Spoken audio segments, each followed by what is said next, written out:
if a leader is here in one place of feeling tired and stressed and overwhelmed and burnt out, and their desire is on the other side of this gap to live in a way of abundance and energy, how do you bridge that gap practically? Our society has adopted a quick fix, symptomatic approach to address a physical health goal. You could have something going on in one part of your body where the root cause is actually addressing a different part of your body. You're experiencing this whole wide range of emotions that you don't know how to deal with.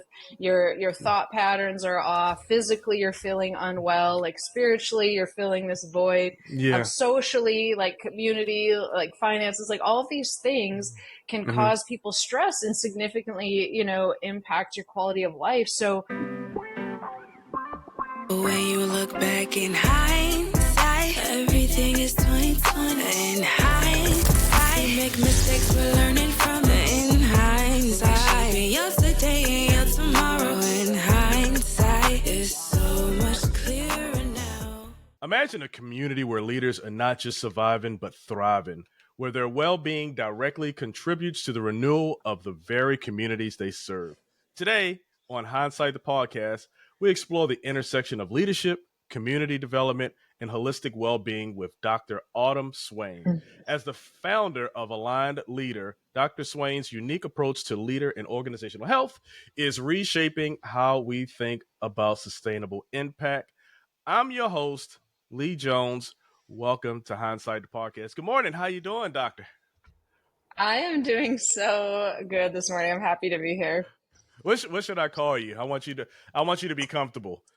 So I usually just go by Autumn. And ironically, even though, for example, my podcast is Aligned Living with Dr. Autumn, with my clients, with my focus, I actually go by coach because I like what coaches stand for. But for all purposes here, you just call me Autumn. I think I'm going to try to tap into all of them, coach. All right. I like that too. Hey, where are you calling in from this morning? The DC metro area, technically Northern Virginia, just a few miles south of DC, Washington, DC. Alexandria, Arlington, where are you at? Falls Church, actually. Falls Church. I grew up in Oxon Hill, Maryland. So, okay. I'm familiar. In that area. All right, so we'll just jump right into it. This is Hindsight the Podcast. So we like to talk about things that influence where we are today. So we take a look back, some of those challenging moments, some of those crucial decisions, things like that, and how they affected our life, how they affected our journeys, right? So what inspired you to work at the intersection of leadership and community development? I'm going to start right there, and then a little bit, I'm going to go back. All right, okay. If that makes sense.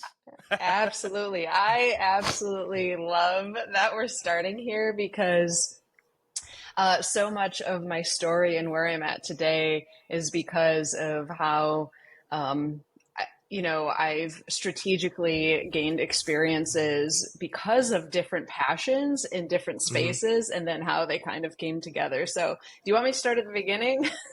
Start at the beginning. Okay, start at the beginning. So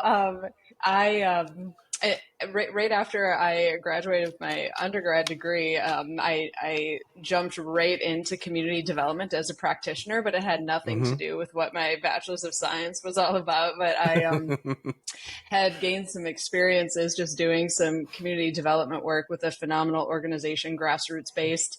And I jumped right in there. But where the leadership development and holistic health stuff came in, since I was a little girl, I've been into healthy living, but as it relates to not just fitness, but what we eat and spiritual formation and all of those things. It was just naturally intuitive to me, and it greatly impacted my personal life. And so when I got involved in community development, naturally, as I was working with youth and families and different systemic issues, I couldn't help but see our solutions falling short because we weren't taking a holistic approach to what these young people needed, for example, with what I was particularly involved in. And so while I was going to grad school, so I did my master's, my doctorate kind of back to back, and I just kept building on it. But at the same time, I was working in community development. And so I started just researching and thinking through, like, how can we take a more holistic approach to seeing our community as more whole. Well, my doctorate specifically was in transformational leadership. And as I was collaborating with all of these amazing community leaders, I was identifying a common denominator, and that was a high rate of burnout and fatigue and, all these incredible people doing really great work. And I felt like there was a moment where God was like, how you can most greatly impact some of these issues that are near and dear to your heart is by helping the leaders in their pursuit of greater wholeness. Okay. So if everybody I was talking to, I know that's a generalization, but a lot of people that I was talking to, were experiencing like fatigue and just feeling worn out all the time and lacking inspiration and feeling like they're, they were so passionate about these causes they were engaged in, but their personal life was lacking in the way of like, I knew in order to get from where you were to where you wanted to be, there was this gap that needed like really practical implementation of just day-to-day rhythms and habits that you could integrate into a really full life.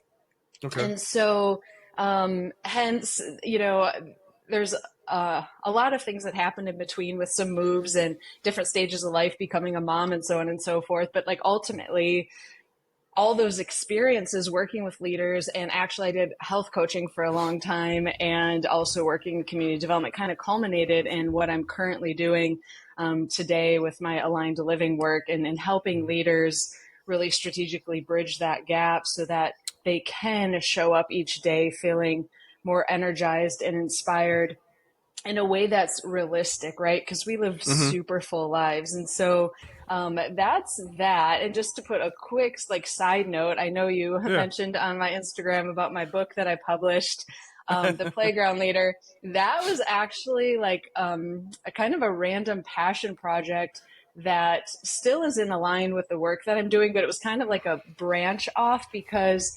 I one day just felt like we need to get a book in the hands of parents and coaches and so forth that took a more holistic approach to their development as young people. But I also wanted to really emphasize the reality that our young people are leaders today. We're not investing in them to be leaders for tomorrow. Their voices are important for today. So in some way, even though my work now is more with like just leaders in general, I still will always have a heart for youth and young people. And that's why I wanted to get that book out there as well. I love it. Hey, so we use the term community development pretty broadly, right? Sure. What specifically did you do, or what specifically did you go into the community development, realm to do? Like, what was your calling? What was your passion or your purpose at the time? And what did you do, right, in community development? Sure. And it's fun thinking back because this was such a rich time of my life, but it was like a while ago, right? Like, yeah, I'm like in my late 30s now, and this was my early 20s. Like, I was like super gung-ho before I had kids myself. I'm like, I'm going to go change the world. And basically good. So community development for me, I like to kind of break it down this way. Like when we set out to like have an impact, you have compassion efforts, which is something I talk a lot about my book. Like, how can we show up each day just being a good neighbor and being empathetic and knowing how to lament with people and all those types of things. And then you have community development, which I'll touch on in a second, what I specifically did. And then you have your like social impact, like looking at things at more like an institutional level, right? So I like to think of community development as that in between. It's looking at our systems, but you're really hands-on with folks, right? Like whether you're in education or the organization I was with did some pretty phenomenal work in criminal justice reform in the way of like helping prevent recidivism by, pouring into people more holistically. I was involved more on the youth side of things. But basically any, like you talk about health too, as well, like any of these like institutions, the community development piece is more like, to me, like grassroots engaging with neighborhoods and, trying to find solutions there. And so for example, like what that kind of looked like for me well, how I even got into that space, by the way, was coming out of undergrad. I really respected it was my pastor at the time, him and his wife, and they had a nonprofit that was a community development corporation, and I loved what they were doing in the community. And so I found my way into that space, like through all of my career transitions, if you will. I'm a person where I have to tap into my passions and feel like I'm like on purpose. Like it's just how I'm wired. So, and it just so happened that the only space or opening that they had was working with teenagers. And here I am, like, I'm not even like, I'm 22 years old. Like wasn't a teen that long ago myself. And like, I didn't really have any experience in this space, but I had a hunger. And so from there, I stepped into a need, and 5 years later, I had partnered with all the public schools in the area and just created these like more, I took a more holistic approach, right? Like our college prep program wasn't, just studying for a test to get into college. It was like looking at you as a whole person and looking at your gifts, your skills, exposing young people to different paths and, so on and so forth. But at the same time, because the nonprofit industry, like grassroots nonprofit is what it is, I was still doing like health coaching on the side, right? And learning things about nutrition. And so these worlds started merging, looking at what these kids were eating and knowing how it impacts behavior, knowing how it impacts your, energy levels and all of these things. And it wasn't necessarily my job description, but I couldn't really separate the two, knowing that, how important it was that these young people made some better choices and started creating some better habits for themselves. Okay, now here's another one. And you talk about your early 20s. I got to keep going back. You keep throwing the word holistic around. Yes. So can you share an early lesson that helped shape your approach to the holistic well-being? So something. Okay, go ahead. You got it. Okay. No, I'm tracking with you 100% because actually when I started doing my dissertation research, like one of the first things I had to do was redefine what holistic well-being meant, because you could talk to 10 different people and they have 10 different perspectives, or their mind goes 10 different directions, because so much of how we perceive things is based on like our upbringing or our background or our education. So our paradigm is everything, like our perspective or the lenses through which we see things, right? And so I wanted to make super clear for people in the work that I do, like what I meant by holistic well-being. So, good. So I can, if you want after this, I'm happy to go back a little bit more on how my convictions started in this space. But just to give you a little insight, when I was doing my research, I was looking at the integration of 6 different spaces. So our spiritual health, our physical health, our mental, emotional, social, and economic well-being. And the reason I landed on these 6 areas is because you can't separate them. They're so intimately interconnected. And if you ask me, like, this is one of the greatest challenges that our society faces when it comes to a life well lived. So let's even just take physical health, for example.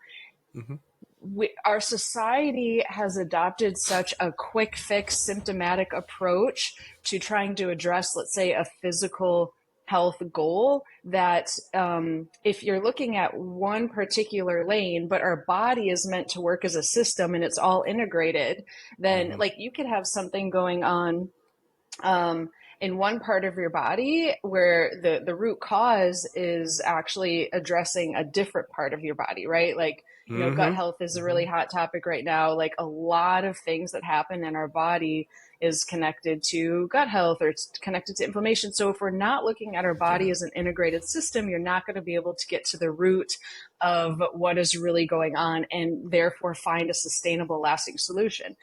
That's just physical health. So what I did in my work is I took that a step further and said, okay, it's not just it's decompartmentalizing what we've isolated into silos and recognizing that our most lasting solutions is understanding this integrative nature. So not just for physical health, but understanding that all of those 6 primary pillars that I just shared with you are also integrated in nature. Okay. So like our mental health, our emotional health, physical health, all these things are integrated. Now where I'm really grateful for my community development experience in the past is because I not only believe that those areas are integrated within us, but we're connected with one another, right? Like you're going to be limited in your ability to grow if you're not in community. Like there's something really powerful about community, hence like the social well-being piece. So there's a lot of integration going on, but that's what I love to talk about. And yeah, that's kind of like the culmination of how I ended up where I am. Okay. So how did your experience with Nehemiah Center for Urban Leadership Development influence your current work? Wow. I know. And when I talk about this, to be honest, it is very nostalgic for me because think about it, like what an opportunity, you know, in your early 20s to be given a chance to lead an entire initiative within this organization, and just feel empowered as a young person to, you know,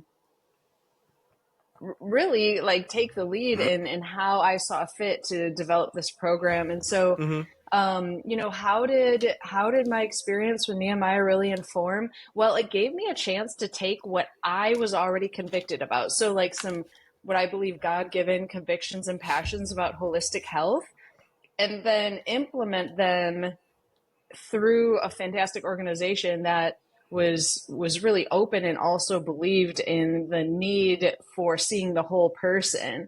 And so I felt like it gave me the space to use my passions and gifts to do something significant that was in line with their mission.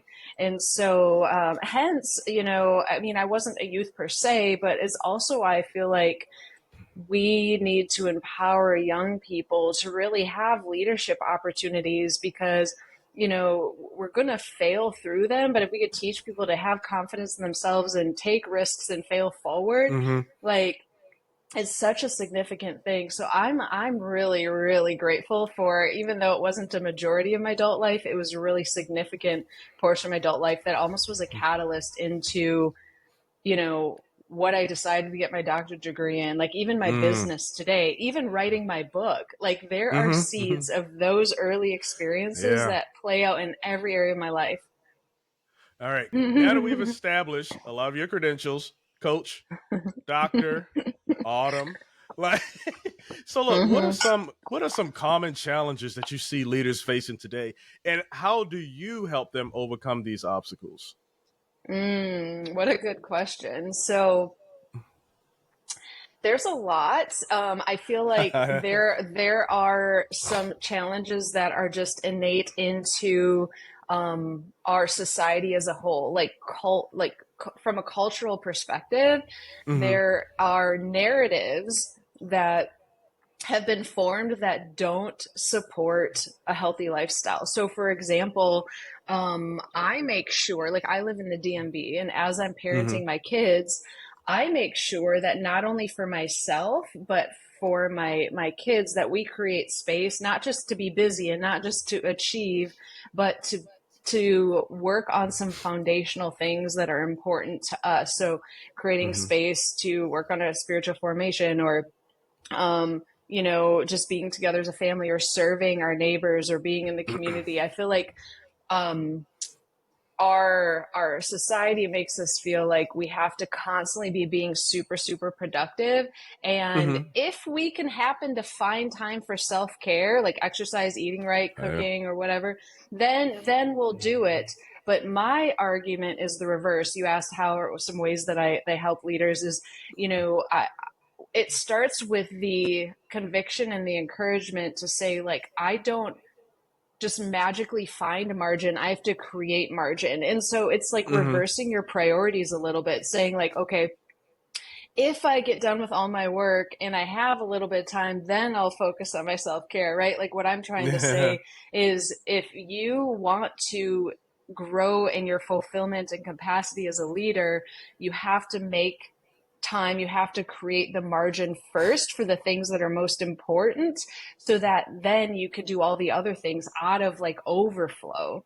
Okay. Right. So like nobody wants to just drag through their day. And this is another narrative. Like when I was speaking at a national conference of community development leaders, and it was just the small things I pick up on. Like the coffee line was like crazy long because people just, we've normalized the reality that we're just always going to be tired, and then we just drink a bunch of caffeine and consume things to try to like get us just enough energy to get through the day. And whereas like if we focused on getting to the root of like what actually helps you be an energized person, like, and that's a health question, right? Like, are you consuming things that naturally cause fatigue? Are you getting enough sleep? Are you coping with stress well? Are you moving your body? Are you getting the nutrients that you need? And then that, like, so that's the question, right? But because we've normalized that it's okay, and ironically, this conference, one of the themes was well-being, right? Everyone was acknowledging like, we're not well, we need to do a better job. And especially if you're a leader, you're leading from the front, you're setting an example for your kids. Where I think the most recent statistic I heard is like over 50% of our young people are obese or overweight. Okay, 50%, right, of youth. Wow. So if we're talking about setting an example for your family, for your teams, the people you influence, like you have to lead from the front.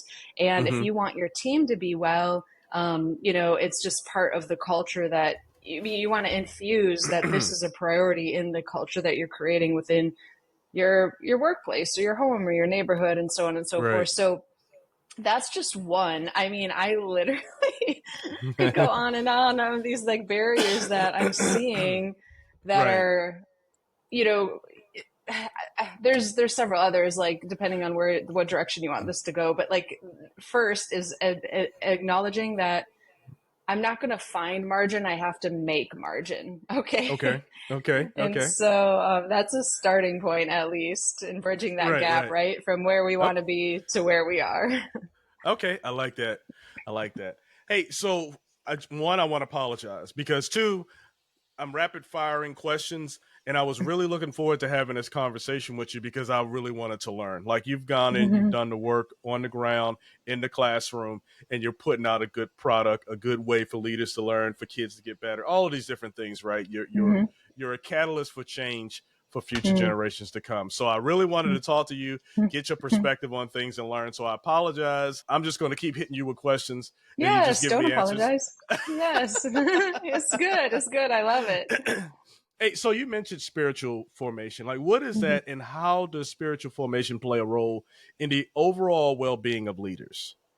What a good question. Okay, let me navigate how to answer this, because my goal, when I kind of launched into my work with Aligned Living, is I wanted to cast a wide net. So regardless of somebody's faith background, whether they had one or not, or whether it was the same as mine or different than mine, I wanted the content to add value to anybody and everybody.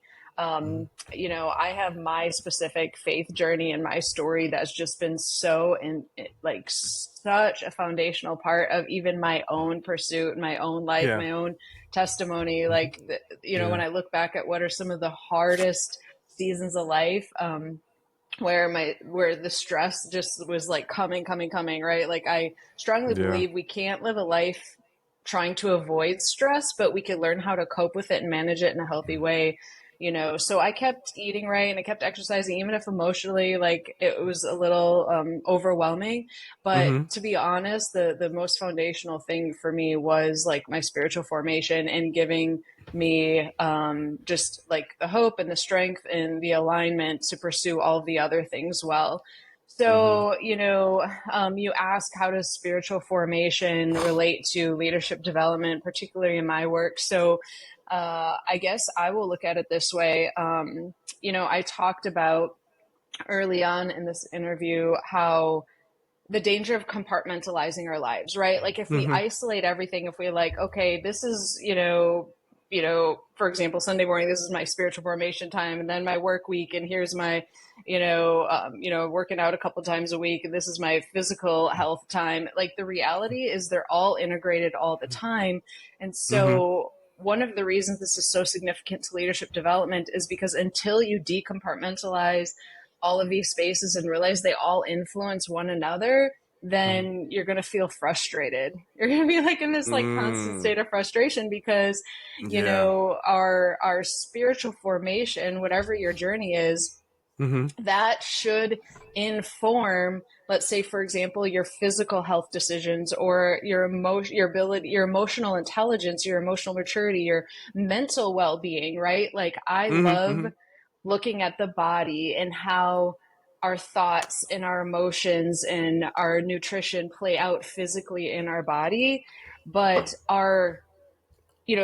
if God created our bodies to function in certain ways, right? Like, we have this long nerve that goes from our brain to our gut. And when we do things like deep breathing, it helps us go pretty quickly from a state of fight or flight or intense stress to calm. Okay. So our bodies physiologically have been created in a way where when we do the right things, it's going to put us in a healthy space. But when we compartmentalize and we separate these things, then all of a sudden, it's easy to think my spiritual formation has nothing to do with what I eat, but it does. Okay. Right. And so when you align these things, you're able to take like your faith journey and let it inform, something as simple as delayed gratification. Like, a lot of our poor decisions when it comes to finances or food or family, are, this instant gratification. Like, I want something right now. Well, I'll just tap into my faith journey a little bit. Like, there's these fruits of the spirit, right? Like, when you are trying to let your faith inform your life, like if you're looking at the negative effects of instant gratification, the positive effects of delayed gratification, well, I can look to my spiritual journey and say, well, some of like the fruits of that faith journey are self-control, our, kindness, our patience. And these are all essential pieces to being healthy. Okay. Yeah. So again, this is why my encouragement and I say argument, because that was like what, when you're doing your dissertation, you're defending like your position, right? But like in general, my encouragement to people is that, if you start integrating these spaces and then you're just going to have so much more success when it comes to making the right decisions. And I can go on and on, but that's it in a nutshell. Yeah, I can see your passion in that and trying to reiterate that message, right? I think of a lot of things I compartmentalize. And then I always, let me ask you this question. This is off the cuff. And because I want to see what you say, just because you were talking about compartmentalizing. Sure. How do you balance your work life?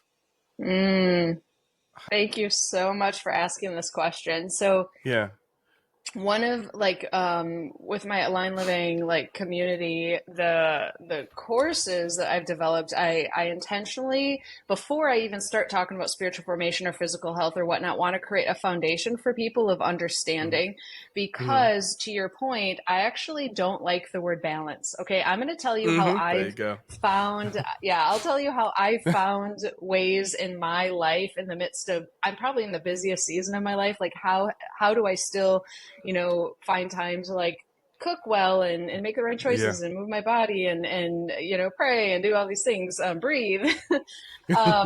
So one of the foundational things that I talk about is we need to acknowledge that we're never going to find this perfect balance. Okay.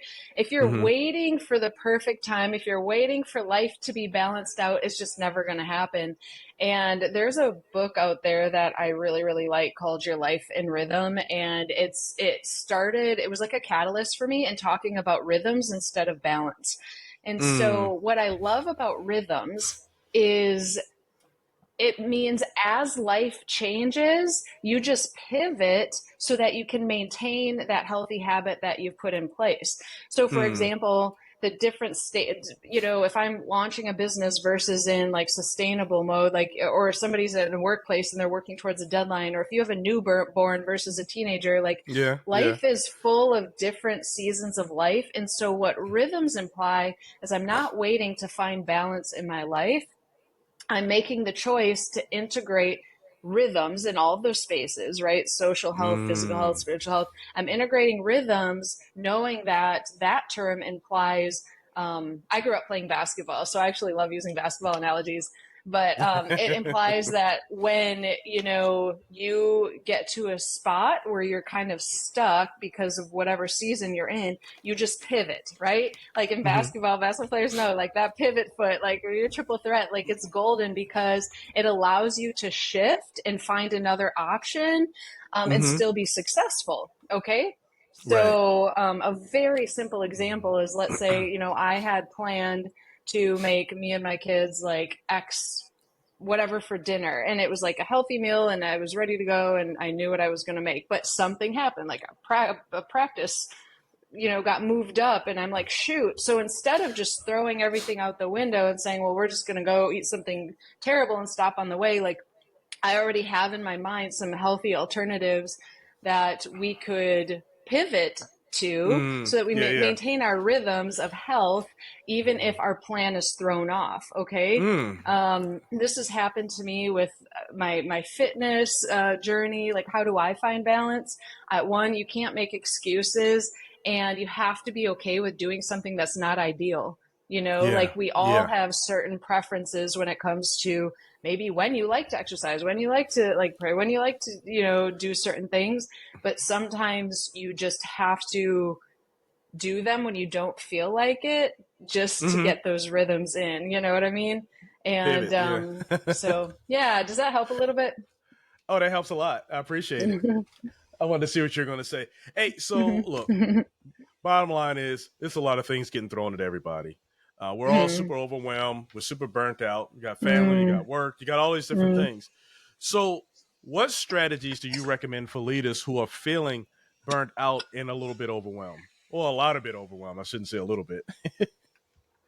Yeah, absolutely. Okay, so I mean, this is the essence of everything that I do, right? Like, you're asking like the question, because that is the first reality that we have to acknowledge is like, I'm really big on honesty and self-awareness, okay? Okay. So if somebody's feeling just really busy and really overwhelmed, the thing is nothing's going to change if you don't change something, right? And so it's like you're busy, you're overwhelmed, you wish you feel better. And I actually, let me start here just to make it plain. Okay. You know, the story that you're talking about with, you know, leaders, just life is so full and there's so much going on. And I talk about gaps all the time because I feel like it's just a really good visual to understand like what's necessary. So if a leader is here in one place of feeling tired and stressed and overwhelmed and burnt out, and their desire is on the other side of this gap to live, you know, in a way of, you know, abundance and energy and all of these things, right? How do you bridge that gap practically? Okay, because it's one thing to, you know, read a book or hear somebody talk about something or come across a IG reel that like blows your mind, like, oh my gosh, like I need to do something about my health. But it's the implementation that's the issue, right? Like we could be inspired all day, but if we're not actually implementing things to create change, nothing's going to change. So some pieces of advice I would say is to really like sit down and recognize that if you don't do something about it, things are just going to keep getting worse. Okay. And because like once you have an honest conversation with yourself, back to the self-awareness, like don't make any excuses, you know, just kind of take a very, very authentic approach to this gap and how you could start bridging it. You know, just have a very honest conversation with yourself and then realize you don't have to do everything all at once. that will seem super overwhelming. So if you decide one space, like they're all integrated, so you can't just like take off in one space and ignore the rest, but you could start with the baby steps saying, okay, I'm just going to focus on drinking a lot more water this week and taking walks because I'm way too sedentary. Okay. That's doable. And the beautiful thing about that is like actually like getting outside, moving your body. It's good for your mental health too. It's not just good for your physical health. So, a lot of these things will double dip into other spaces because they are interconnected. So it's not feeling like you have to do everything at once. Just start somewhere and then keep adding on to it. And then also back to the power of community, I find that accountability is really important. So for me, I created this Aligned Living community so people could plug in. So there's built-in accountability with challenges and whatnot.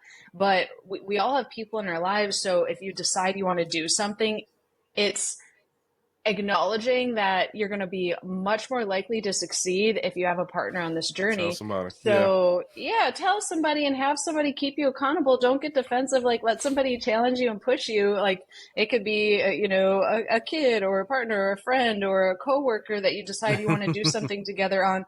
I'm telling you, like when there is built-in accountability, it's so much more likely to be sustained. Okay. Got it. So, I think is also like rewiring some thought patterns, because I think we naturally, when we're in an overwhelmed, fatigued, stressful space, our thoughts get kind of messed up. Okay. So if you're having negative thought patterns about this, you have to rewire some of those thought patterns to just be healthier. And my favorite person that talks about this is Dr. Caroline Leaf. She does an amazing job of helping people understand how to rewire thought patterns. But if you naturally are starting knowing that you're going to like fail, like that's not a healthy thought pattern to start with. And so I also think a negative thought pattern that often, leaders in this position find themselves in is believing that they're so far away from the end goal, right? Yeah. Or like something as simple as like, well, I don't have time to cook healthy. Or like we start making excuses for ourselves thinking that what you need to do seems like this huge barrier, when in reality, most of what I make, I call it my three amigos of cooking. It's tasty, healthy, and quick. Okay. I might have 30 minutes to get my kids something healthy before we have to run out the door. Like it doesn't have to be overwhelming, but we make it something that it's not. You know what I mean? Like exercising. You don't need to go join a gym for $200 a month and get there 7 days a week. Like you can literally do 30 minutes of strength training a couple of days a week and then move your body the rest of the days. Like get out for a bike ride, go for a walk. Like we create these narratives in our mind that are working against us, And those are just 3 or 4 things that I suppose a leader could start with and kind of moving in the right direction. Yeah. I mean, I really like is this your coined term? Nothing is going to change if you don't change something. Like, did you just come with that off the cuff? That was off the cuff. All right, so I wrote it down. I'll give you credit for it because I absolutely love it. Oh, okay. Thank you. No, thank you. Hey, how can we? You've been through all the levels of school, right? So you have an inside track on this question. How can we meaning the educational system, how can we better integrate leadership, into our educational system? Wow. Okay. So you're asking like all the fun questions that I could talk about. We could do an episode on every single one of these questions.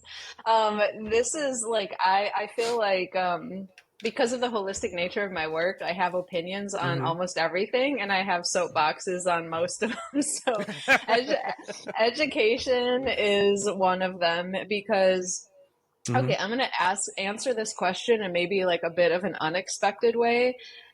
So because I have an understanding of the why we should do things differently and what we could do differently, but the how that's challenging because, these systems have been in place for so long and doing things a certain way that for me, my personality, I'm a reformer, right? So like I see something and I'm constantly thinking like, how can we do a better job at the way that we're doing this? And to be honest, there's so many brilliant minds with different perspectives that I'll just mention quickly that I think if we created more spaces for diversity of thought to come together and actually put the well-being of people first, like unfortunately, like there's nothing wrong with business, right? Like I'm a business owner, but I love the direction we're moving in more like socially conscious business models, because if you don't do that, like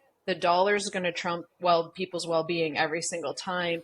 And so with that being said, like I think I have an understanding of the why and the what, but the how I think would need to start with like actually giving some brilliant minds that are out there that have expertise in different areas and different perspectives, like creating space for diversity of thought to come together. Because I believe some of our best solutions are through collaboration. But to kind of get to, I think, the heart of your question, even one of the reasons I wrote my book too, is because, for example, you can get through an entire education system and not know anything about financial literacy, and then you're going off in the world to trying to be an adult, right? Or if you look at, so this was actually an interesting part of my research that I came across, is when you start talking, let's say you ask adults themselves or you ask parents of kids, like, what do you want most for your life, or what do you want most for their life? A lot of these things have to do with actually what's not taught at all in these spaces.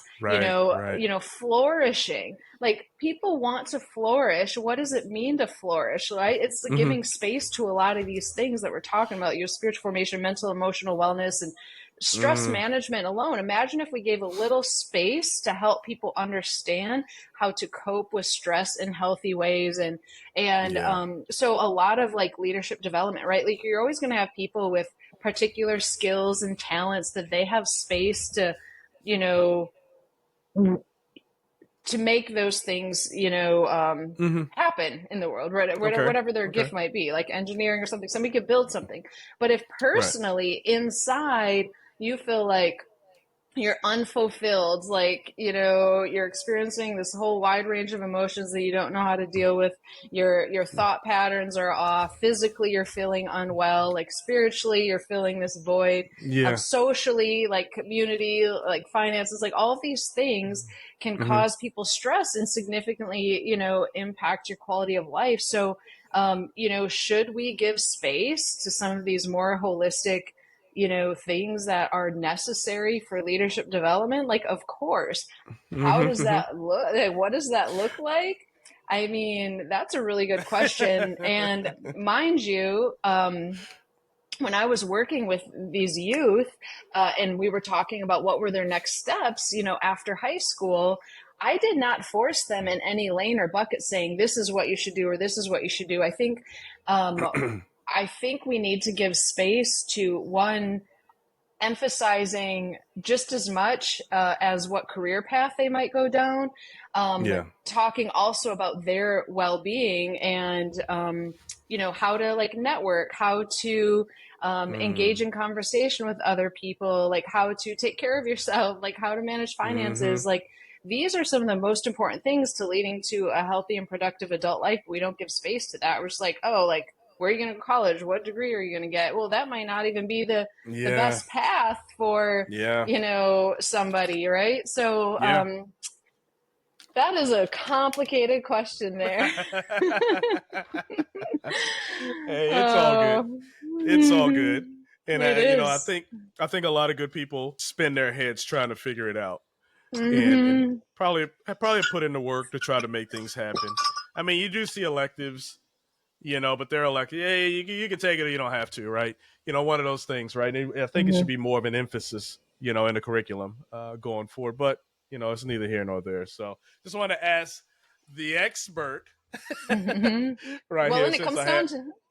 Oh, Go ahead. sorry. I didn't mean to. I was gonna say it comes down to the family unit though, because I might not know how to get an education system to change the way that they do curriculum per Yeah. se. There's other people out there like working on those types of things, but that's like literally why I wrote my book too. Is like at least one thing I could do is get things in the hands of, you know, because our kids are at home more than they're at school.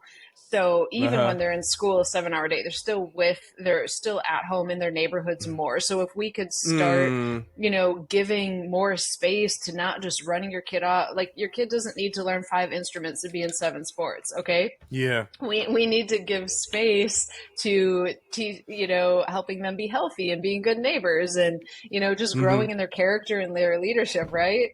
Right. All right. Mm-hmm. So how does your book, The Playground Leader, contribute to the development of young leaders? Let's just go ahead and talk about that right now. Okay, sure. Well, step one is starting to change the narrative. Like my goal is to say, like when you look at that, you know, eighth grade student, like Uh-huh. see a leader in them. Like Absolutely. see a leader in them, and we need to bring their voices to the table. We need to give them space to feel Mm-hmm. like they have something to offer now. And Yeah. so that's like step one is like helping young people feel like empowered, like knowing that their voice matters. And part two with this book specifically, I mean, I go through the alphabet, so there's a chapter for every letter. And so, you know, we might be talking about authenticity or confidence or being empathetic. Like, talk about Mm, one of the most important things we can do to have a quality of life is understanding how to be an empathetic person. yeah. You know, being a good neighbor, how to work as a team, being well-rounded, health. I talk about all of these things. So Mm, going back to like what you were asking before, if a important part of leadership development are these holistic things that are essential for a life well lived, because it's going to help you be more resilient. Let's say, you know, just a really, really practical thought is like, okay, if you're going out and you have a desire in your heart to do something, if you're a more resilient person, you're going to be able to like push through the mm-hmm. challenges and keep moving forward and like actually find success on the other Mm, side of that, right? right. And knowing how to navigate life with other people, and all of these types of things. And so my goal was to say, okay, what characteristics Mm-hmm. would I love to see in my kids? What characteristics did I want Mm, my teenagers I worked with to have? And then I just put them in a book with some practical applications to say, okay, like give some space, maybe not all, you know, 24 at once, but give some space to start integrating some of these rhythms into your life, you know. And right. that's the goal. We can't do everything at once, but we don't give enough credit to small changes and the cumulative effect they have over Yeah. time. All right. How do you help leaders find rhythm that works amidst the fullness of life? Okay, so the idea of rhythms are that they work amidst the fullness of life. The key Mm-hmm. is to, I can tell you what to do. You just have to make the decision to do it. Okay. So Mm-hmm. that's part of, like, we all have our expertise. Like there's people around me that I can learn from them on things that I don't know much about. What I do know a lot about is like holistic well-being. And so, you Mm-hmm. know, with my work, I specifically could take people through, you know, things that I find are really helpful in growing in all of these spaces and decompartmentalizing, establishing a Mm-hmm. really solid foundation, giving you tips that Mm-hmm. are really efficient, like things that you could do in just short periods of time. Like I can give you the tools, but there almost needs to be a catalyst for somebody to Okay. be like, okay, it's now. I'm ready to make the change now. You know what I mean? And Yeah.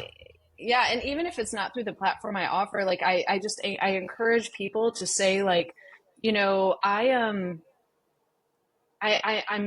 not okay looking back at my life a year from now and saying like, what changed? Like, how did I become better? How did I grow? Right? Like, that's Right. something I'm so deeply passionate about. Like, let's just start Okay. somewhere.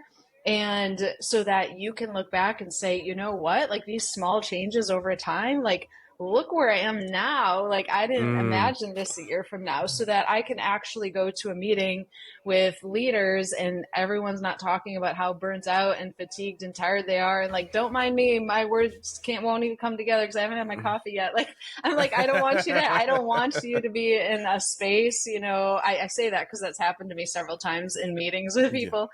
And exactly. And so it's like, I feel like that's one of the biggest barriers is we just get in this like hamster wheel. We just get up, we do the same thing. We just keep going. We keep doing the same thing.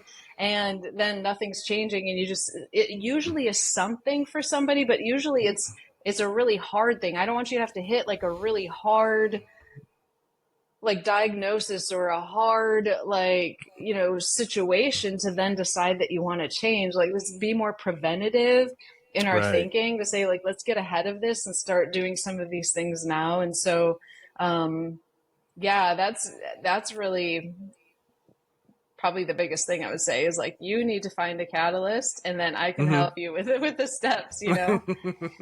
I love it. Hey, Autumn, I've asked you a few questions. But I don't know if I've captured that message that you really want to put out. So this is your opportunity. If there's something that we haven't discussed and you want to talk about it, what would that be? Well, I would probably say that there is a big difference between intention and actual implementation. Okay. And I think in between there, some of the biggest things that we could do, like if you just find yourself stuck with good intentions and not actually implementing the things that you want to do, I would say some really practical starting points would be to just make yourself talk to somebody and say, this is something I'm really wanting to do. You know, it just, instead of just sitting in your head with that frustration, you know, talk to somebody. Hey, maybe we should do this together. I talked about accountability a little bit earlier on.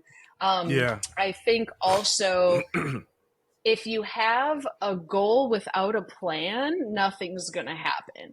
Like if you're saying, this is the year I'm going to like have a really awesome budget and make some things happen financially. This is the year I'm going to start eating right. Like, this is the year, like if you set a goal, but you don't have a plan, you're going to be stuck with intention and not actually implementing anything. To me, personally, it is one of the most frustrating things if I, and maybe it's because I'm a big person of my word. My friends know, if I tell you I'm going to come through, I'm going to come through. So we need to have the same self-love for ourselves. If you tell yourself you're going to do something, like take that seriously, just like you would if you were telling a friend you're going to come through for them. You tell yourself, okay, I'm going to start eating right. I'm going to start moving my body. Have that respect for yourself to come through on that. And so I think that's also like part of the equation is we don't prioritize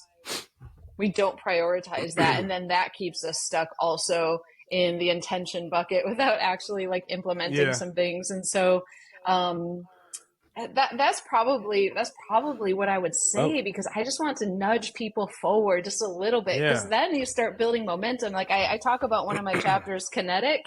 Like it's about movement. It's not about physical movement. I'm talking about like mental movement, like being kinetic, like dynamic, like doing stuff, like not getting stuck in analysis paralysis or not getting stuck in like overthinking mode. But, you know, we need that catalyst. We need something to kind of launch us forward. And I just want to push people forward a little bit, because then from there you start building momentum, right? Yeah. That is, you know, I've been sitting there. If you see me looking down, I'm writing. Goal without a plan, nothing's going to happen. I like that.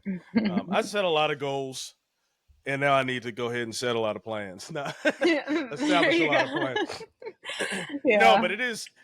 You know what you've said is. You know, you hear it a lot, and you just wonder why it's not as widely heard. I mean, I hear it a lot. I guess because I'm seeking it out from, people like yourself. But just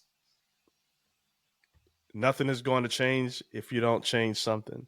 Goals and small habits and, all these different things, right? They kind of culminate and they're telling you the same thing. You know, you're not going to get anywhere if you don't change anything. You're going to get the same result. So anyway, I'm going on and on about this because I absolutely love this conversation. I love your spirit, your energy, your excitement about it, and I can tell that you're a true advocate for what it is that you're seeking to give back to the world. So I definitely appreciate it. How can the listeners connect with you and learn more about your work, your book, what you got coming up next? How can they connect with you? Yeah, absolutely. There's two main platforms. I try to keep things simple in life, right? If we overcomplicate it, that's where we start getting in our heads. But Yeah. I have my website, autumnswain.com, where you can learn more about all the things that I'm doing. You could contact me directly, and then I have an author tab where I actually even have a video up that just kind of talks more about the heart behind my book.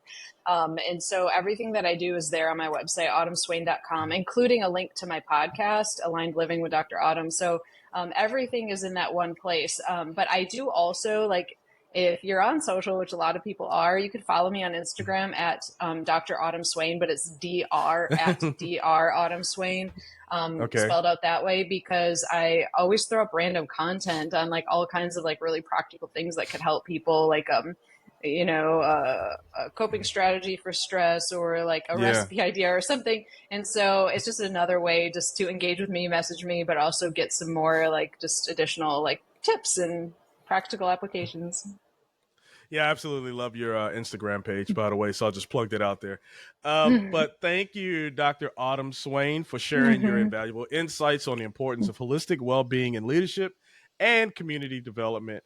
Your approach to fostering sustainable solutions through leader-centered Shallon is truly inspiring. And for our listeners, be sure to tune in to Hindsight the Podcast regularly and subscribe so you won't miss out on more transformative conversations. Until next time, keep focusing on where you want to be, not where you are. Talk to you soon. Thank you. Hey, thanks for joining me here on Hindsight the Podcast. I'm your host, Lee Jones. I hope you enjoyed this episode. I know I did. And while I have you here, why don't you take your mouse, go over and click on that subscribe button. No, not right there. Over to the right. Down, right there. Boom. Thank you. Now, thank you for subscribing to Hindsight the Podcast. I'm your host, Lee Jones.